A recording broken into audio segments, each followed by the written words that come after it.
is this guy, you may wonder? His name is Ryan Fahn. He's a sweet young college professor in the Baltimore area, not too far from where I live. He's like a lot of the next generation coming up. He's probably about the same age as a couple of my older kids. A very reasonable and sweet person shaping the hearts and minds of our future generations. Ryan recently wrote this article, "The Left Has a Self-Righteousness Problem." I want to preface this article with a reminder of the show I did yesterday. Yesterday's show ended with an ironclad argument for why we should never, ever vote for corporate sock puppets. We have Biden's cabinet with old white guys and females of color, and they're all war hawks. There's no diversity of thought in his cabinet.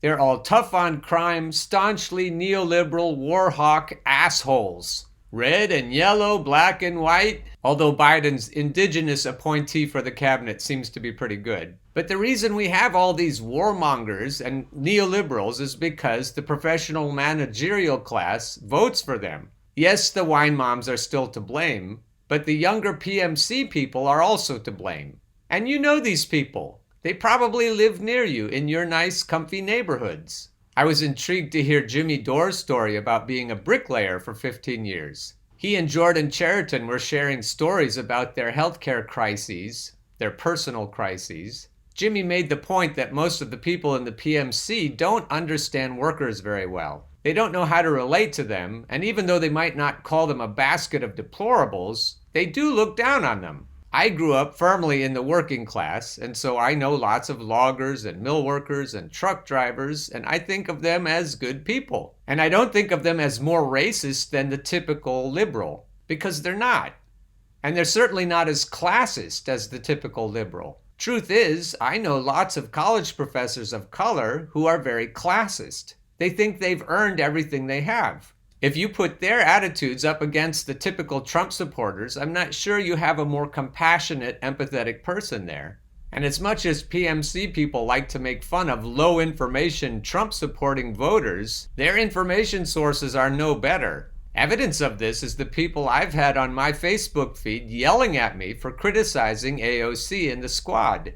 Ilhan, Omar, and Rashida Tlaib did a lot to get Joe Biden elected. Bernie Sanders did a lot to get Joe Biden elected. And as I taped this early on Sunday morning, I realized that later on this morning, the squad is going to vote for Nancy Pelosi as Speaker of the House.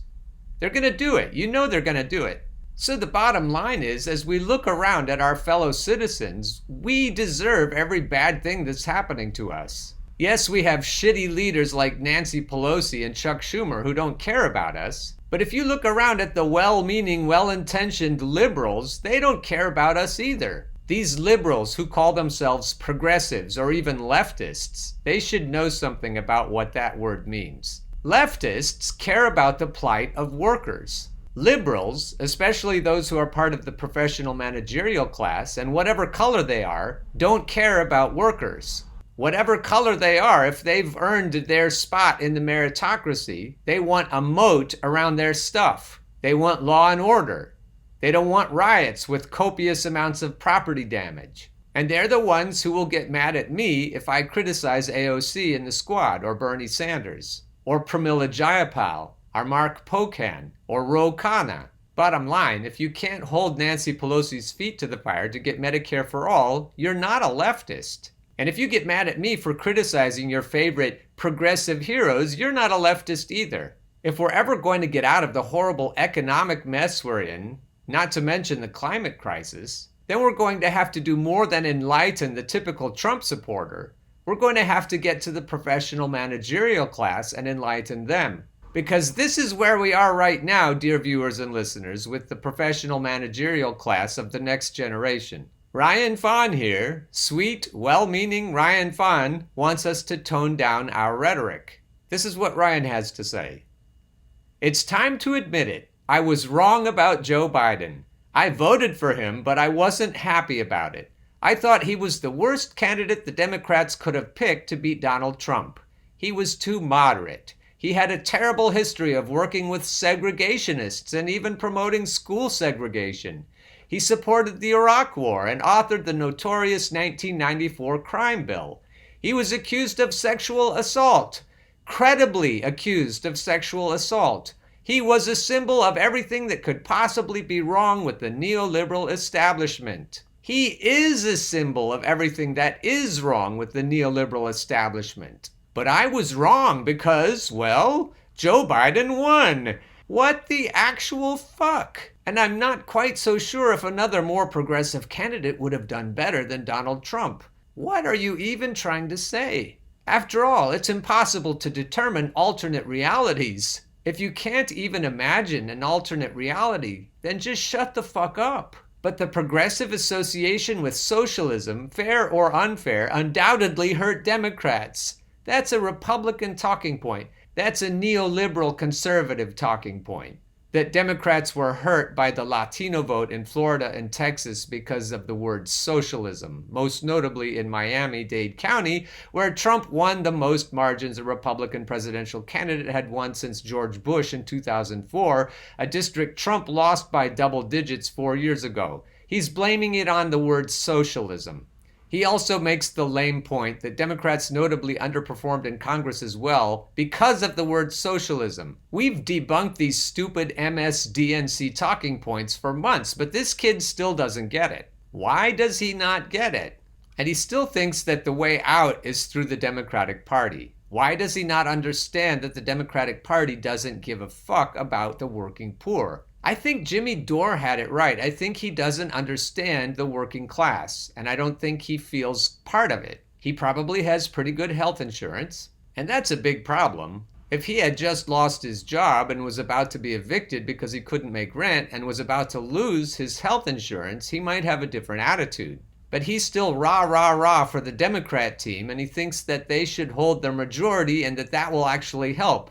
The way it helped when Obama had a majority, a supermajority. How do we get these stupid ideas out of his head? And of course, you know we're not just talking about Ryan, we're talking about shitlibs all around us who think the same way he does. This is how he explains the Democrats getting hosed in the last elections. As a liberal who was fervently against Biden and voted for Bernie, I have to admit that I was wrong.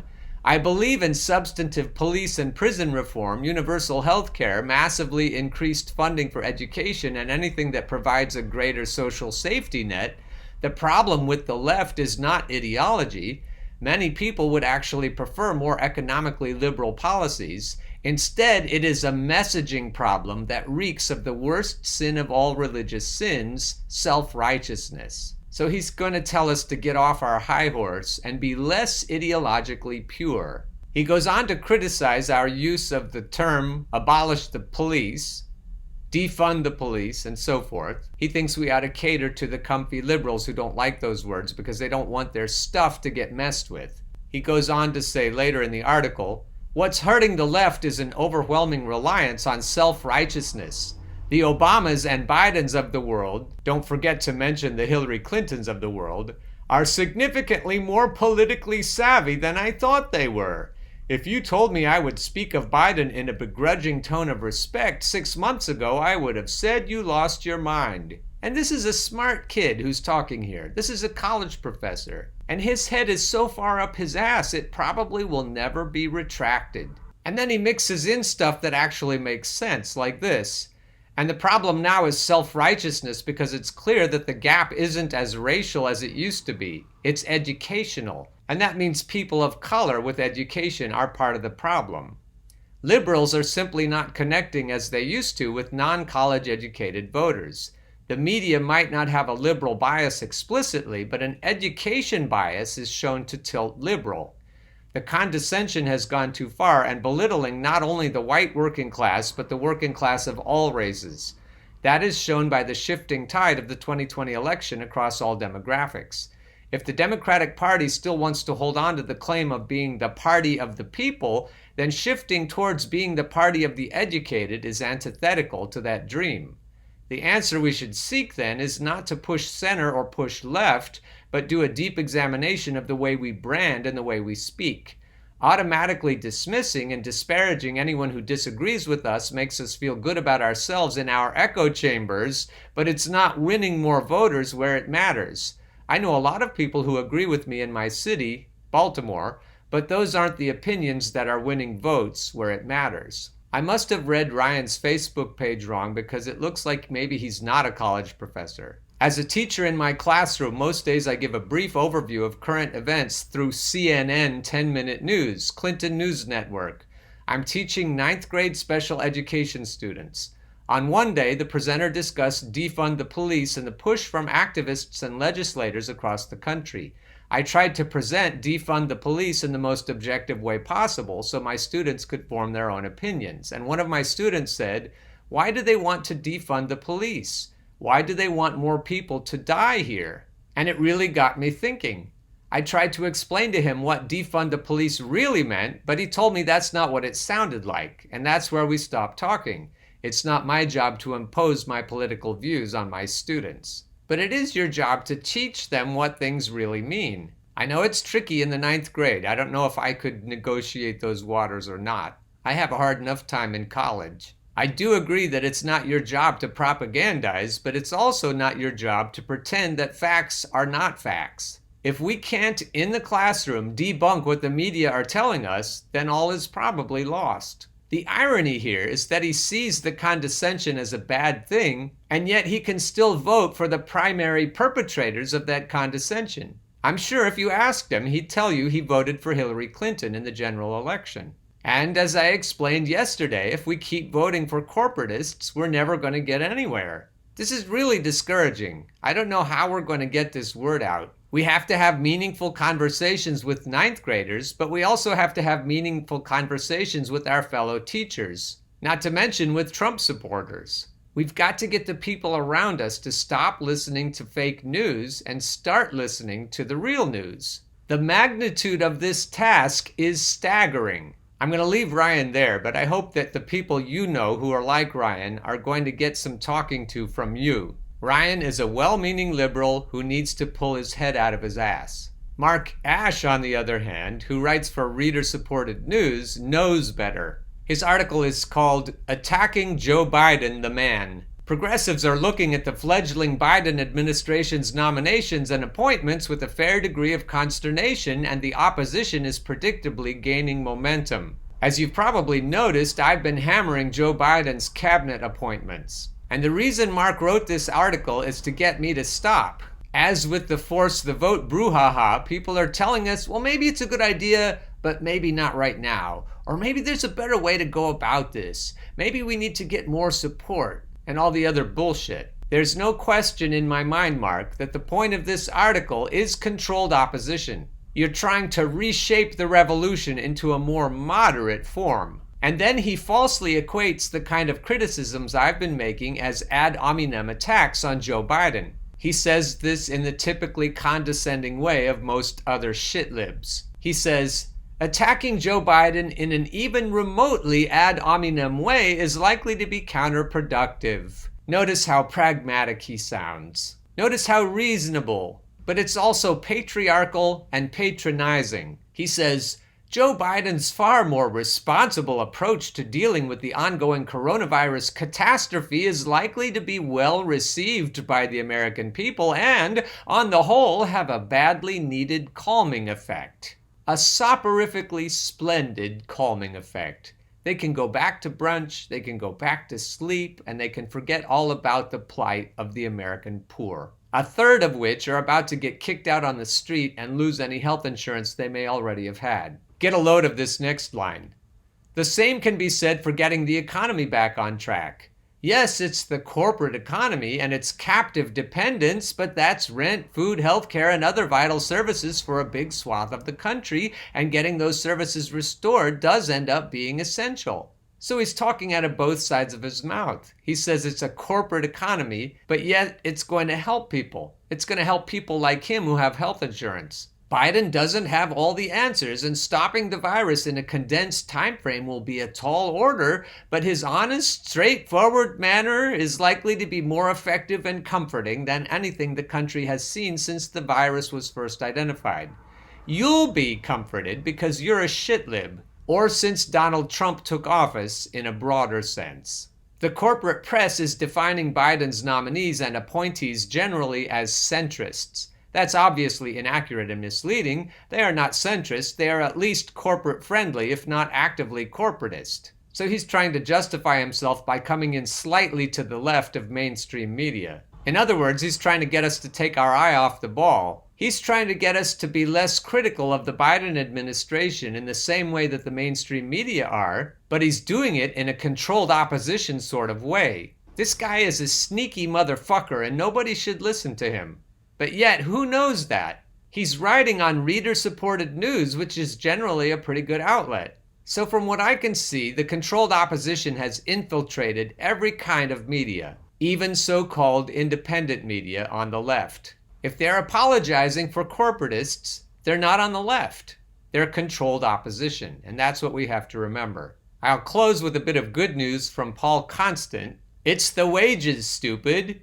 In an astonishing reversal, the New York Times publishes a call for the Biden administration to raise America's wages. I'll preface this article with the belief that they're doing it for a bad reason. It's the same as Nick Hanauer, who tells us to beware the pitchforks. Actually, he's telling his fellow plutocrats to beware the pitchforks. The New York Times is trying to do what some of the more enlightened oligarchs did in the time after World War II. They see the pitchforks coming and they're trying to head off the peasants at the pass. You can't get much more mainstream than the New York Times. Our national paper of record has made and destroyed careers in politics, entertainment, and finance. It has served as America's compass in moments of great stress, pointing the way forward when war and disaster threw the nation's future in doubt. No, it has been an oligarchic rag since its inception. That's important to note because the New York Times published a remarkable editorial at the end of November that could well change conventional economic thinking for a generation.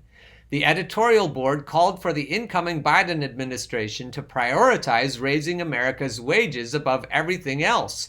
And by calling to raise America's wages, they made the essential point that doing so would be good for the whole economy. Let me break in and say that Henry Ford, a notorious robber baron, was saying the same thing when he was alive. He's the person who manufactured equipment for both sides during World War II. So even though you can take this as good news for the American worker, it's not about the American worker. The point of this advice from our paper of record is to help the oligarchs. But don't take my word for it. Let's read the Times editorial board's own words. Raising the wages of American workers ought to be the priority of economic policymakers and the measure of economic performance under the Biden administration.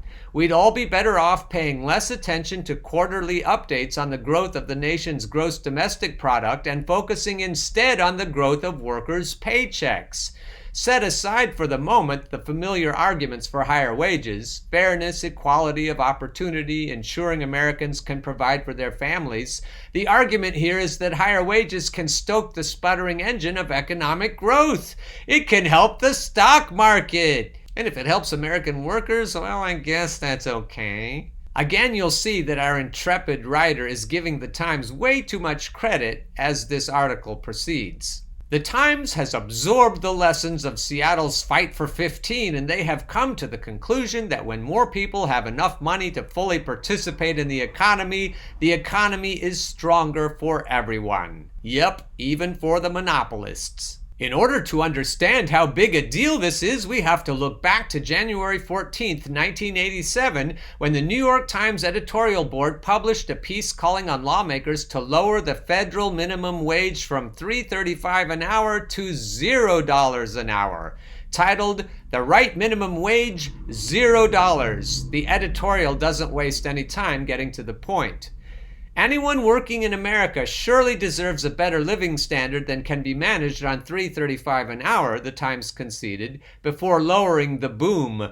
But there's a virtual consensus among economists that the minimum wage is an idea whose time has passed. This editorial marked the height of the trickle-down economics era when Ronald Reagan's calls to slash taxes, regulations, and wages was fully absorbed into the economic mainstream.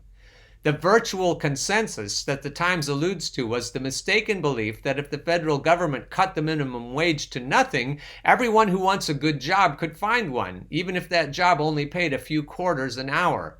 When full employment is reached, the wisdom of the free market and workplace competition would supposedly raise wages even higher than before. Right.